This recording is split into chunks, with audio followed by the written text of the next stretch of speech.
Right, good morning. I'm going to talk briefly about the situation with this European conference Macron's calling today and what Trump is saying about Ukraine. I'm going to keep it brief in a nutshell because I want the audience to understand the total moral hypocrisy and political hypocrisy of European leaders, including our own bloody liar, as compared to what Trump is doing and what JD Vance did. So Trump has made it clear to Zelensky that firstly, he's not really got a mandate anymore. He needs to hold elections. He's also said, quite rightly, that they are one of the most politically corrupt regimes in the world, and they were known for that. Corruption in Ukraine is really high, both in its government and in its politics. Now, we started supporting them against Russia, taking some type of moral high ground. But this is a country that has Nazis in its military, the Azov Brigade, absolute Nazis. Now, if you go back to what Trump said about understanding Russia's point of view that not wanting to have a NATO country on its border, well, the West and America in the 60s had the same problem with the Cuban Missile Crisis. They didn't want Khrushchev and the USSR to deploy those missiles in Cuba on America's doorstep, and quite rightly so. So why on earth would they expect the leader of the former communist bloc, the Warsaw Pact, to want a Western alliance, military alliance, to be on its doorstep? That's all they were asking. Don't put NATO countries on our border. Keep them neutral, or at least not part of a military alliance. Secondly, JD Vance has gone to the Munich Security Conference and said, bollocks to all this Ukraine talk. This lot need to come to the negotiating table, like Trump has said. I'm going to talk about you leaders and you European um, moral world police, and look at what's going on in your own countries.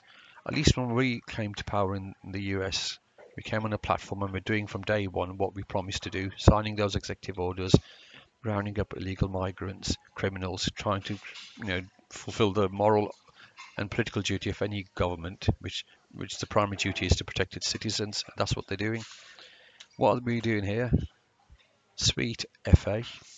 So he started talking about that. And what America seems to be doing is saying, we don't really care what you think.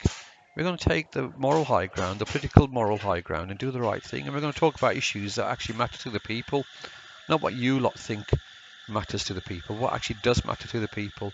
And no one here wants our money going now to these Ukrainians. America, Trump doesn't want his money going to this corrupt regime either. He wants them to have a compromise. Also remember that Putin did highlight years ago about the treatment of ethnic Russians in the Donbass area, and nobody cared about them. So he's basically started all this to defend his own people, the ethnic Russians who were being persecuted in the Donbass and other areas where they were ethnic minority in Ukraine. We're entertaining, and Boris Johnson, that moron, a habitual liar, running around the world and going to Ukraine repeatedly, entertaining, Zelensky and us inviting him around, and world leaders are inviting him around like he's some great statesman. He's an absolute corrupt piece of shit, and that's how Trump treats him. Trump doesn't even take him. He's not even going to talk to him. It's pretty clear now. He's going to Saudi. He's going to speak to under MBS, the Crown Prince is going to speak to Putin, try and sort this matter out. He said to Zelensky, basically, spin on this, right? What Trump is doing, what JD Vance will continue probably doing if he takes over from Trump eventually, is setting a new world order where, yeah, quite rightly, it's America first, American people first. And he's also saying to the Europeans, look after your own people, period. What we got leaders that got elected, and straight away, these champagne socialists started taking, continued, not just started taking freebies from Lord Nazir and other people, gifts, clothes, money, holidays, like they were doing. We got Rachel from accounts, like I said in my previous post.